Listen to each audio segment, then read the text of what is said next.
नमस्कार दोस्तों और स्वागत है आप सभी का इस प्राचीन और रहस्यमयी यात्रा में। पाकिस्तान के बलूचिस्तान के सुनसान रेगिस्तान में एक ऐसी जगह मौजूद है जहां लोग हजारों सालों से श्रद्धा के साथ पहुंचते आए हैं। न यहाँ बड़े शहरों का शोर है, न भव्य द्वार, न सोने से सजे मंदिर। सिर्फ रेगिस्तान, पत्थरीले पहाड़ और धरती के बीच उभरते मिट्टी के विशाल पहाड़। इस जगह का नाम है चंद्रगुप्त, एक ऐसा मड़ वोल्केनो जिसे हिंगलाज माता की यात्रा का पहला पड़ाव माना जाता है। लेकिन सवाल यह है, आखिर चंद्रगुप्त है क्या? यह कैसे बना? और क्यों सदियों से लोग इसके सामने अपने पाप और मन का बोझ स्वीकार करते आए हैं? कुछ लोग इसे भूविज्ञान कहते हैं, कुछ लोग आस्था। लेकिन चंद्रगुप्त के पास पहुंचकर अक्सर हर व्यक्ति कुछ पल के लिए शांत हो जाता है। कहानी शुरू होती है लाखों साल पहले।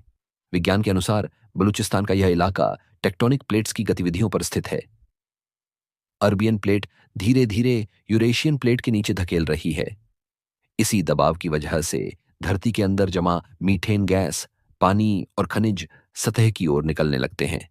और इसी प्रक्रिया ने चंद्रगुप्त जैसे मड़ वोल्केनो को जन्म दिया। यह सामान्य ज्वालामुखी की तरह लावा नहीं उगलता। इसके अंदर से निकलती है ठंडी मिट्टी, गैस और खनिजों से भरा मिश्रण। कभी इसकी सतह धीरे धीरे उबलती दिखाई देती है, कभी मिट्टी से बुलबुले उठते हैं। और शायद इसी अनोखे दृश्य ने प्राचीन लोगों के मन में इस जगह के प्रति गहरी आस्था पैदा की। रेगिस्तान के इस सन्नाटे में चंद्रगुप्त सदियों से खड़ा है। न आंधियां इसे मिटा सकी, न समय इसकी पहचान बदल सका। लेकिन चंद्रगुप्त का महत्व केवल विज्ञान तक सीमित नहीं है।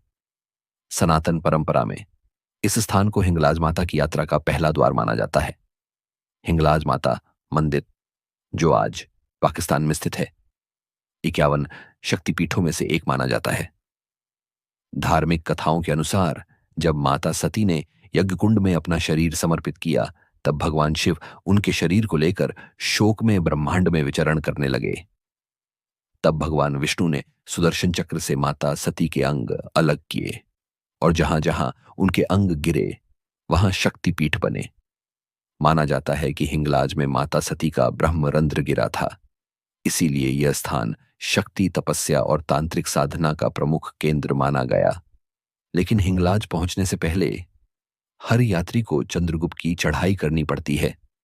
प्राचीन समय में यह यात्रा अत्यंत कठिन हुआ करती थी। लोग राजस्थान, गुजरात और सिंध से पैदल निकलते थे। कई यात्रियों को रेगिस्तान पार करने में हफ्तों लग जाते थे।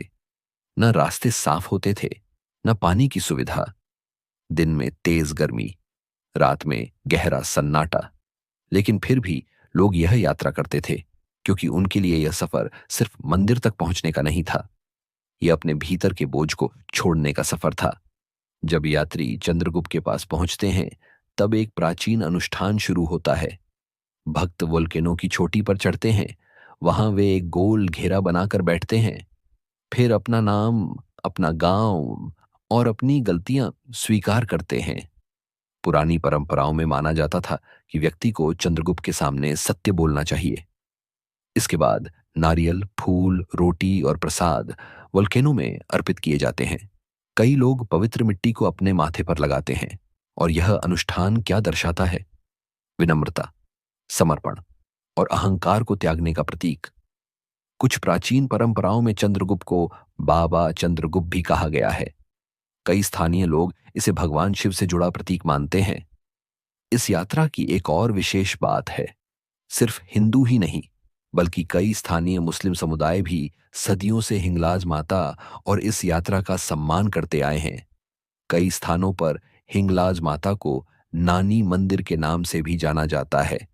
और यह परंपरा पीढ़ियों से बलूचिस्तान के रेगिस्तान में चलती आ रही है। शायद यही कारण है कि चंद्रगुप्त अब केवल एक भूवैज्ञानिक संरचना नहीं माना जाता, बल्कि आस्था, इतिहास और प्राचीन परंपराओं का संगम बन चुका है। आज भी जब कोई यात्री चंद्रगुप्त की चोटी पर खड़ा होता है, तो उसके सामने सिर्फ मिट्टी का वोल्केनो नहीं होता, उसके सामने होती है हजारों सालों की जीवित परंपरा। एक ऐसी परंपरा जो मानवता को यह याद दिलाती है कि किसी भी पवित्र द्वार में प्रवेश करने से पहले मनुष्य को एक बार अपने भीतर अवश्य देखना चाहिए।